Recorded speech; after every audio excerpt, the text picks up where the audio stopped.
تو پھر آپ سجدے کی طرف دیکھتے ہوئے آپ کیا کریں، اپنی نگاہیں جھکا لیں. جیسے کوئی بھی ناپسندیدہ چیز دیکھ کے انسان نگاہیں جھکا لیتا ہے یا بند کر لیتا ہے تو وہ پھر اسی زمرے میں آئے گا. لیکن اصل اصول کیا ہے کہ آنکھیں کھلی ہوں، نگاہیں سجدے کی جگہ پر ہوں. تو یہ ہے ایک مکروہ کام. نمبر 1 ادھر ادھر دیکھنا. نمبر 2 آنکھیں بند کر کے نماز پڑھنا. نمبر 3 قبلے کی جانب یا دائیں جانب تھوکنا. عبداللہ بن عمر سے روایت ہے، انہوں نے کہا کہ رسول اللہ صلی اللہ علیہ وسلم کو مسجد میں قبلے کی طرف دیوار پر بلغم نظر آیا، اس حال میں کہ آپ لوگوں کو نماز پڑھا رہے تھے.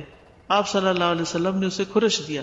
پھر نماز سے فارغ ہو کر فرمایا، جب تم میں سے کوئی شخص نماز پڑھ رہا ہوتا ہے تو اللہ اس کے چہرے کی طرف ہوتا ہے، لہٰذا کسی کو نماز کے دوران اپنے سامنے کی طرف نہیں تھوکنا چاہیے.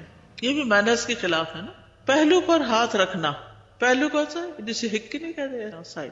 ابو ہریرہ رضی اللہ عنہ نبی صلی اللہ علیہ وسلم سے روایت کرتے ہیں کہ آپ نے منع فرمایا کہ کوئی آدمی پہلو پر ہاتھ رکھے ہوئے نماز پڑھے.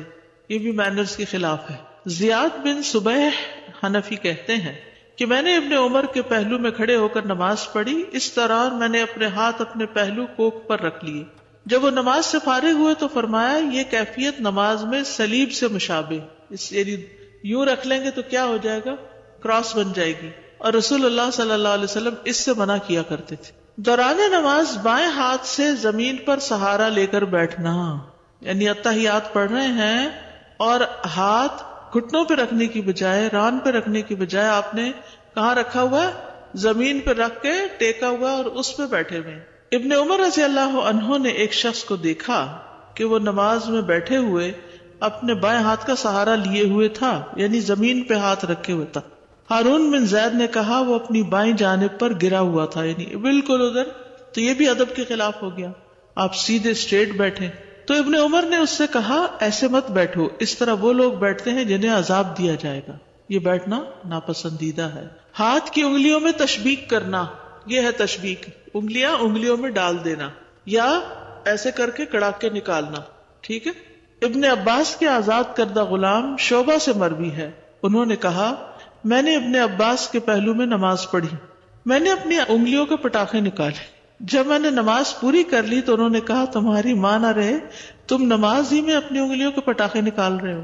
جی انگلیاں توڑنا اس طرح. ابن عمر نے اس شخص کے بارے میں جو نماز میں انگلیاں ڈال کر تشبیک کرے یہ کہا کہ یہ ان لوگوں کی نماز ہے جن پہ غضب کیا گیا. یعنی بعض لوگ ہاتھ پہ ہاتھ رکھنے کی بجائے کیا کرتے ہیں، انگلیوں میں انگلیاں ڈال کے یوں نماز پڑھتے. ٹھیک، کیسے؟ انگلیوں میں انگلیاں ڈال کے اسے سینے پہ. تو انگلیوں میں انگلیاں نہیں ڈالنی بلکہ جو ہاتھ پر ہاتھ رکھنا ہے اور پکڑنا ہے اس کو. کھانے کی موجودگی میں نماز پڑھنا. ابن ابی عتیق عبداللہ بن محمد بن عبد الرحمن بن ابو بکر روایت کرتے ہیں، کہتے ہیں کہ میں نے اور قاسم بن محمد بن ابو بکر نے حضرت عائشہ کے پاس بیٹھے ہوئے گفتگو کی، باتیں کر رہے تھے، اور یہ فیملی گیدرنگ ہے. آپ دیکھ رہے ہیں ایک حضرت ابو بکر رضی اللہ عنہ کے پوتے کے بیٹے ہیں. ٹھیک ہے، یہ آپ دیکھ رہے ہیں عبداللہ بن محمد بن عبد الرحمن بیٹے ہیں، ان کے بیٹے ہیں پھر محمد اور ان کے بیٹے عبداللہ. ٹھیک ہے. اور یہ جو ہیں قاسم بن محمد بن ابو بکر، یہ کیا ہے، پوتے. ٹھیک ہے. قاسم زبان کی شدید غلطیاں کرنے والے انسان تھے. وہ ایک کنیز کے بیٹے تھے. ایران سے جو آئی تھی نا کنیزیں، تو ان میں سے ایک ان کو ملی تھی، ان کے بیٹے کو. کس طرح کی، یا بیٹیاں تھیں یا کچھ ایسے ہی شاہی خاندان کی خواتین. حضرت عائشہ رضی اللہ عنہا نے اس سے کہا کیا بات ہے، تم میرے اس بھتیجے کی طرح گفتگو کیوں نہیں کرتے؟ کیونکہ وہ عرب نہیں تھی ماں، تو بچہ جو ہے وہ ماں سے مادری زبان سیکھتا ہے. تو وہ عربی جو تھی وہ خالص نہیں تھی، تو وہ زبان میں غلطیاں کرتے تھے جیسے ہمارے بچے اردو بولتے ہیں. پھر وہ کہنے لگی ہاں میں جانتی ہوں تم میں یہ بات کہاں سے آئی، یعنی کس وجہ سے تم ایسا بولتے ہو. اس کو اس کی ماں نے ادب سکھایا اور تمہیں تمہاری ماں نے سکھایا. کہتے ہیں اس پر قاسم ناراض ہو گئے اور ان کے خلاف دل میں غصہ آ گیا، کیونکہ ان کی ماں کی بات تھی نا. پھر جب انہوں نے حضرت عائشہ کا دسترخوان آتے دیکھا تو اٹھ کھڑے ہوئے کہ میں کھانا نہیں کھاؤں گا. حضرت عائشہ نے پوچھا کہاں جاتے ہو؟ انہوں نے کہا میں نماز پڑھنے لگا.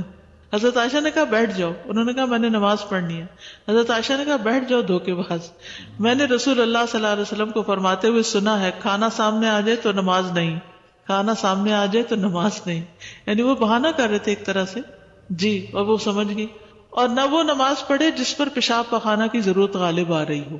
یہ دونوں چیزیں توجہ بانٹنے والی ہیں. اس حدیث میں اس بات کا بیان ہے کہ جب ایسا کھانا موجود ہو جسے وہ کھانا چاہتا ہے تو اس وقت نماز پڑھنا مکروہ ہے، کیونکہ اس طرح سے اس کا دل کھانے کی طرف ہی مشغول رہے گا اور نماز میں مکمل خشوع ختم ہو جائے گا. رفع حاجت محسوس ہونے کی حالت میں نماز پڑھنا. سنن نبی داؤد کی روایت ہے، ابو ہریرہ رضی اللہ عنہ نبی صلی اللہ علیہ وسلم سے روایت کرتے ہیں کہ آپ صلی اللہ علیہ وسلم نے فرمایا، جو شخص اللہ اور آخرت کے دن پر ایمان رکھتا ہے اس کے لیے حلال نہیں کہ پیشاب پخانہ روکے ہوئے نماز پڑھے حتیٰ کہ فارغ ہو جائے، یعنی جائے فارغ ہو کے دوبارہ وضو کر کے آئے اور نماز مکمل کرے. جو شخص اللہ اور آخرت کے دن پر ایمان رکھتا ہے اس کے لیے حلال نہیں، جائز نہیں یہ بات. کپڑوں اور بالوں کو لپیٹ کر نماز پڑھنا. ابن عباس رضی اللہ عنہما سے مروی ہے کہ وہ نبی صلی اللہ علیہ وسلم سے بیان کرتے ہیں کہ آپ نے فرمایا، ہمیں حکم دیا گیا کہ ہم 7 ہڈیوں پر سجدہ کریں، نیز اس دوران میں اپنے بالوں اور کپڑوں کو نہ سمیٹیں، یعنی توجہ سے نماز پڑھیں. اس وقت بار بار دوپٹہ ٹھیک کرنا یا اور بالوں کو باندھنا یا پیچھے کرنا، ان کو سمیٹنا، یہ درست نہیں. ولا تکف ثوبا ولا شعرا کے 2 معنی ہیں. نمبر 1، سجدہ کرتے وقت کپڑے اور بالوں کو اوپر نہ اٹھانا، یعنی جب سجدہ کریں گے اور اگر بال کھلے ہیں، جو لوگ بال باندھتے نہیں، شارٹ ہیئرز ہیں، تو وہ کیا ہوگا، سجدے میں کہاں چلے جائیں گے، نیچے آ جائیں گے. آپ صلی اللہ علیہ وسلم کا یہ فرمان، ولا نکف شعرا ولا ثوبا، یعنی نماز میں ہم انہیں اوپر نہ اٹھائیں بلکہ انہیں چھوڑ دیا جائے یہاں تک کہ کپڑوں کو بھی وہ جگہ لگے جو سجدوں کے مقامات کو لگتی ہے. یہ دوپٹہ وغیرہ ہے، یہ جو بھی ہے، اسکارف ہے، تو وہ بھی سجدے کی جگہ کو چھو جائے. اس وقت اسکارف کو اس طرح نہیں لپیٹیں کہ وہ بالکل ہی جسم کے ساتھ چمٹ جائے. انسان اپنے بالوں کو نہ سمیٹے. اگر اس کے بال نیچے لٹک رہے ہوں تو سجدہ کرنے کی وجہ سے انہیں جمع نہ کرے بلکہ انہیں اپنے ساتھ سجدہ کرنے دے. اس کا یہ مطلب نہیں کہ اس اسکارف سے باہر نکل کے نظر آنے لگے. تو مطلب یہ کہ اگر جیسے چھوٹے ہیں، آگے آتے ہیں تو آگے آ جاتے ہیں، پیچھے جاتے تو پیچھے آ جاتے ہیں، مگر اندر ڈھکے ہوئے ہیں تو ان کو نماز میں باندھ کے نماز پڑھنے کی ضرورت نہیں.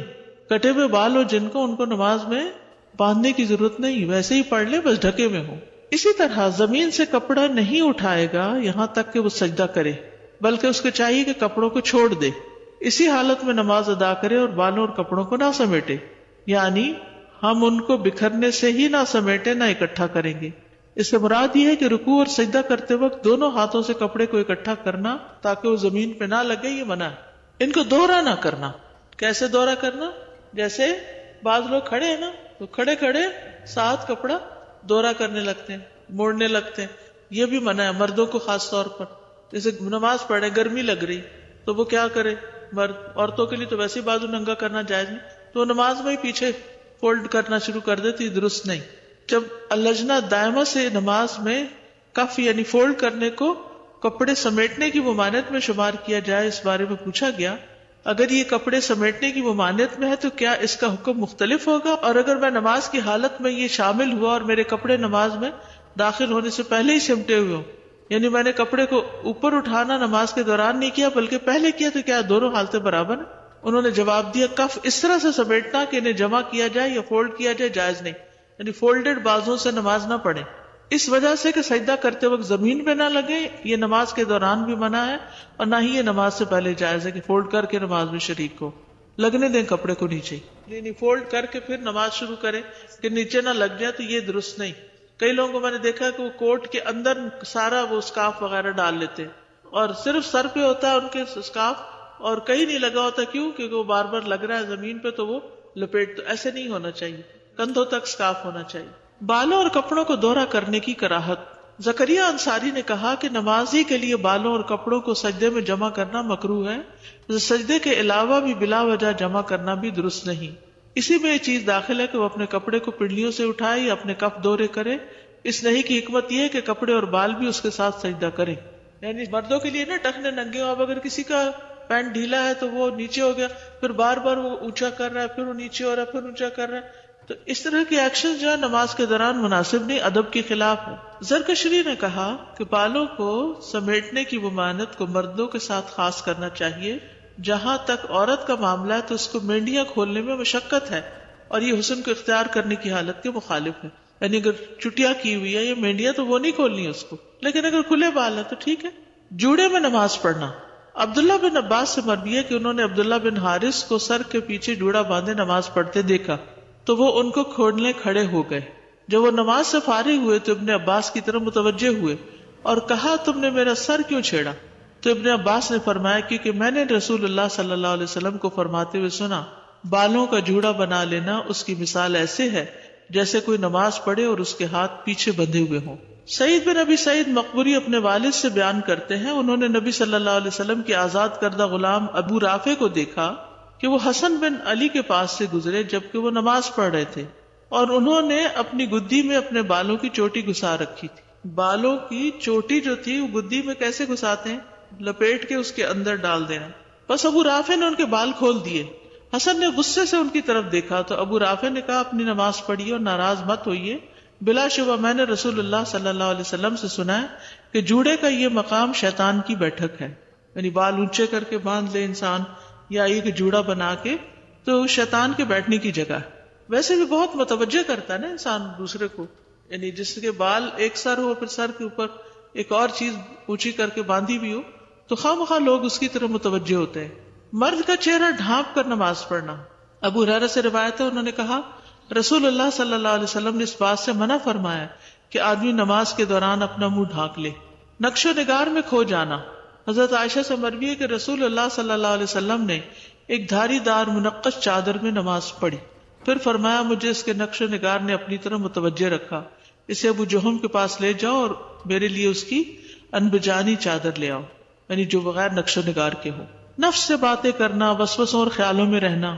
رسول اللہ صلی اللہ علیہ وسلم نے فرمایا جب کوئی شخص نماز پڑھتا ہے در حقیقت وہ اپنے رب تبارک و تعالیٰ سے مناجات کرتا ہے, چنانچہ اسے معلوم ہونا چاہیے کہ وہ اپنے رب سے کیا مناجات کر کیا بات کہہ رہا ہے, یہ پتا ہونا چاہیے کہ کیا بول رہے ہو. استاذہ یہ جو کہا گیا ہے کہ جوڑے میں نماز پڑھنے سے منع کیا گیا, کیا یہ خواتین کے لیے بھی ہے یا خالی مرد حضرات کے لیے؟ مردوں کے لیے تو لازمی طور پر ہے لیکن خواتین کے لیے بھی پسندیدہ نہیں ہے, کیونکہ اس سے وہ جو ایک خشوع و خضوع کی کیفیت ہے, یہ ایک ہمبلنس کی کیفیت ہے, وہ نہیں آتی. اور اگر باندھے ہوئے بھی ہو نا بال تو نیچے کر لیں, اوپر اٹھا ہوا نہیں ہونا چاہیے, اوپر اٹھانے کی ممانعت ہے. جی میں یہ پوچھنا چاہ رہی تھی کہ اگر جوڑا نہیں بندھا ہو صرف پیچھے بال کلپ لگا لیتے ہیں جیسے کوئی حرج نہیں, کوئی حرج نہیں, کوئی حرج نہیں.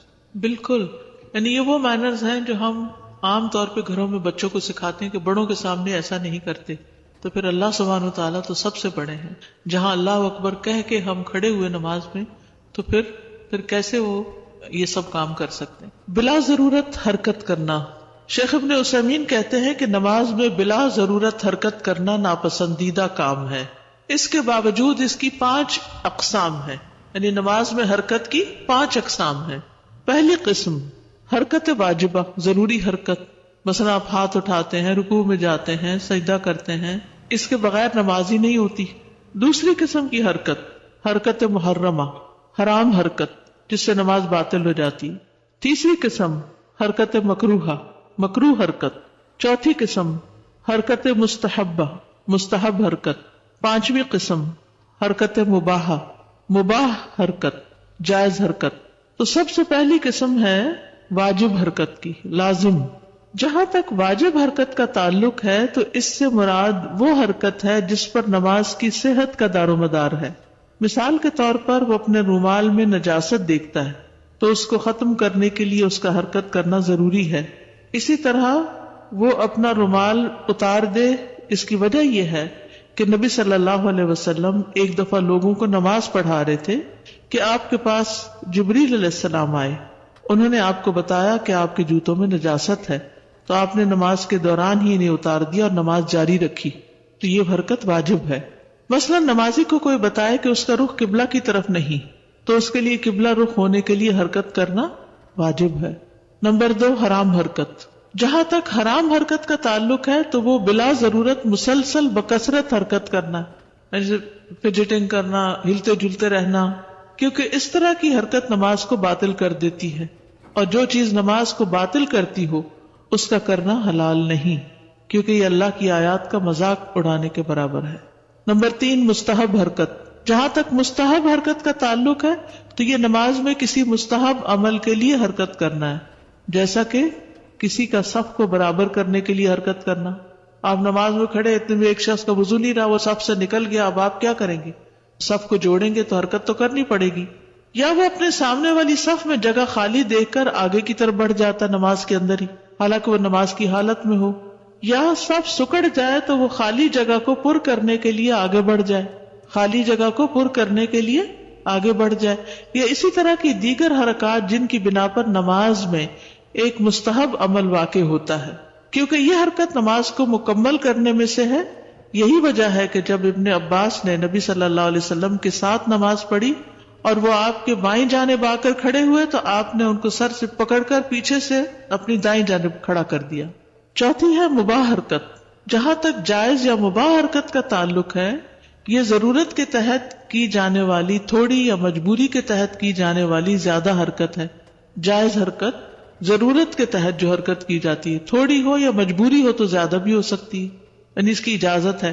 اس کی مثال نبی صلی اللہ علیہ وسلم کا وہ فعل ہے جب آپ نماز کی حالت میں ہی امامہ بنت زینب کو اٹھائے ہوئے تھے، جو کہ رسول اللہ صلی اللہ علیہ وسلم کی بیٹی تھی، یعنی آپ کی نواسی تھی. ان کی والدہ کی جانب سے آپ ان کے نانا تھے. آپ صلی اللہ علیہ وسلم جب قیام کی حالت میں ہوتے تو انہیں اٹھا لیتے. کیا کرتے؟ قیام کی حالت میں ان کو اٹھا لیتے، اور جب سجدے میں جاتے تو انہیں اتار دیتے. ایسے ہی جو ماں اپنے بچے کو اٹھا کر نماز پڑھ رہی اس کا بھی یہی حکم ہے، کیونکہ بعض اوقات رکوع اور سجدہ تو ممکن نہیں نا بچہ اٹھا کر، تو جب قیام کر رہی ہے تو کندھے سے لگا لے اس کو، جب رکوع میں جا رہی ہے تو بچے کو نیچے بٹھا دے، اور سجدے میں جاتے ہوئے بھی. پھر جب اٹھے اور بچہ کھیل میں لگ جائے تو چھوڑ دے، اور اگر پھر وہ رونا شروع کر دے تو پھر اٹھا لے. مجبوری کی بنا پر زیادہ حرکت کرنے کی مثال جنگ کی حالت میں نماز پڑھنا ہے. ٹھیک ہے، جیسے قرآن مجید میں آتا ہے حافظوا علی الصلوات والصلاة الوسطى وقوموا للہ قانتین فإن خفتم فرجالا او رکبانا فإذا امنتم فاذکروا اللہ کما علمکم ما لم تکونوا تعلمون. سب نمازوں کی حفاظت کرو اور درمیانی نماز کی بھی، اور اللہ کے لیے فرما بردار ہو کر کھڑے ہو جاؤ. پھر اگر تم ڈرو تو پیدل پڑھ لو یا سوار. پیدل پڑھ لو کیا؟ نماز چلتے چلتے. یہ کب ہے؟ جنگ کی حالت میں، خوف کی حالت میں اس کی اجازت ہے، لیکن عام لوگوں کو اس کا نہیں پتا. پھر جب امن میں ہو جاؤ تو اللہ کو یاد کرو جیسے اس نے تمہیں سکھایا ہے جو تم نہیں جانتے تھے. جو شخص نماز پڑھتے ہوئے چلتا پھرتا ہے اور کوئی شک نہیں وہ بکثرت ایسا کرتا ہے، لیکن اگر یہ مجبوری کی وجہ سے ہو تو ایسا کرنا جائز ہے. اس طرح کرنے سے نماز باطل نہیں ہوتی. ٹھیک ہے، اب مثلاً آپ کا بچہ گر گیا نماز کی حالت میں، یا کوئی سخت قسم کی لڑائی شروع ہو گئی یا کوئی ایسی چیز، تو قبلے کا رخ پھیرے بغیر اگر آپ 2-4 قدم ادھر ہو کے اس کو پکڑ لیتے ہیں، کھینچ لیتے ہیں، یا ان کو ہٹا دیتے ہیں، یا تھوڑا سا حرکت کر لیتے تو کوئی حرج نہیں. مکروہ حرکت، لیکن وہ حرکت جو ناپسندیدہ ہے وہ ان اقسام کے علاوہ ہے، اور نماز کے حوالے سے اس کو بیان کرنا مطلوب ہے. اس بنا پر جو لوگ نماز میں حرکت کرتے رہتے ہیں ہم انہیں کہتے ہیں کہ تمہارا عمل مکروہ ہے اور تمہاری نماز میں نقص پیدا کرنے والا ہے. ہر شخص نے مشاہدہ کیا ہوگا اور کسی ایسے آدمی کو دیکھا ہوگا جو اپنی گھڑی، قلم، رومال، ناک، داڑھی کے ساتھ کھیل رہا ہو یا اس طرح کا کوئی اور عمل کر رہا ہو. یہ سب کام مکروہ قسم کی حرکت میں سے ہیں. ٹھیک ہے، اگر یہ کام بہت زیادہ اور مسلسل ہو تو یہ حرکت حرام ہوگی اور نماز کو باطل کر دے گی. ٹھیک ہے، تو کتنی قسمیں ہیں؟ 5. نمبر 1 واجب. وہ کون سی ہے؟ جو ضروری ہے. ایک تو یہ کہ جو ہمارے ارکان ہیں نماز کے ان کو ادا کرنے کی. دوسرے اگر کوئی نجاست لگی ہے کپڑے میں یا کچھ ہو تو اس کو کھرچنے کے لیے یا اس کو اتار کے ہٹانے کے لیے اگر کوئی حرکت کرنی پڑے، جیسے آپ کی جراب ہے یا کچھ نماز میں نظر آئی اچانک اس کے اوپر کچھ لگا ہوا ہے تو نماز کی حالت میں اس کو اتار دیں گے اور اس کے لیے ہاتھ ہلانا پڑے گا نا، خود سے تو نہیں اترے گی. حرام حرکت کیا ہے؟ بلا ضرورت مسلسل حرکت کرنا، ٹانگ ہلانا، ہاتھ ہلانا، بے وجہ بس کھجانا، کبھی دوپٹہ ٹھیک کرتے رہنا. ٹھیک ہے. مستحب حرکت، صف کو جوڑنا اور خالی جگہ کے لیے آگے چل کے چلے جانا. مباح حرکت، مجبوری کے تحت کی جانے والی حرکت، سخت ضرورت اور مجبوری. یعنی کچھ چیزیں ایسی ہوتی ہیں جو سلام پھیرنے تک ڈیلے کر سکتے ہیں اور کچھ ایسی ہوتی ہیں کہ جو ڈیلے نہیں کی جا سکتی. اور خوف کی حالت میں، جنگ کی حالت میں چل پھر کے نماز پڑھ لینا. اور مکروہ حرکت کون سی ہے؟ بلا وجہ. کبھی ایسے بیٹھ گئے کبھی ویسے بیٹھ گئے. دوران نماز سجدے کی جگہ سے چیزوں کو ہٹانا، کبھی لوگ جائے نماز کے بل ہٹانے لگتے ہیں، کبھی کچھ بچے نے پھینک دیا اس کو ہٹایا، تو وہ اب جو تو مجبوری ہے وہ تو اور بات ہے، لیکن جیسے کچھ لوگ دونوں ہاتھوں سے سجدے کی جگہ کو سنوار رہے ہوتے ہیں، یہ درست نہیں. رسول اللہ صلی اللہ علیہ وسلم نے فرمایا تم میں سے کوئی آدمی کنکریوں کو چھیڑنے سے اپنا ہاتھ روک کر رکھے، کیونکہ مسجد نبوی میں پلستر نہیں کیا ہوا تھا، باریک باریک بجری بچھائی ہوئی تھی، تو وہ کھڑے ہونے سے چلنے سے آگے پیچھے ہو جاتی ہے، تو اس کو سنوارنے اور برابر کرنے کی اجازت نہیں نماز میں. فرمایا کہ تم میں سے کوئی آدمی کنکریوں کو چھیڑنے سے اپنا ہاتھ روک کر رکھے، یہ اس کے حق میں ایسی 100 اونٹنیوں سے بہتر ہے جن میں سب کی آنکھوں کی پتلیاں سیاہ ہوں، یعنی قیمتی اونٹنیاں.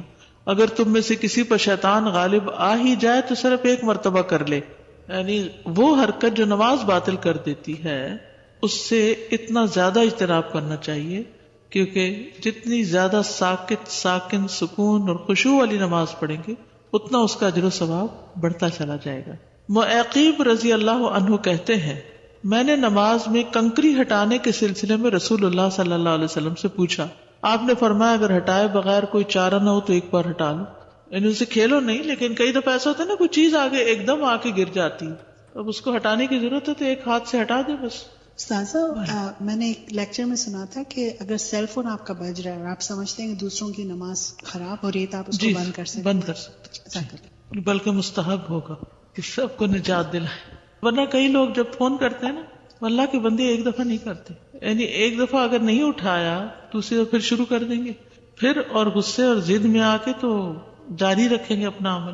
تو اب اگر اگلا شخص نماز پڑھ رہا اور کرنے والا سمجھ ہی نہیں پا رہا تو اس کو آف کر دینا چاہیے. مسجد میں جاتے ہی اپنے موبائل بند کر لینے چاہیے، کلاس میں ہوتے ہوئے بھی، اور مجھے بھی کر کے آنا چاہیے، کبھی بھول بھی جاتا ہے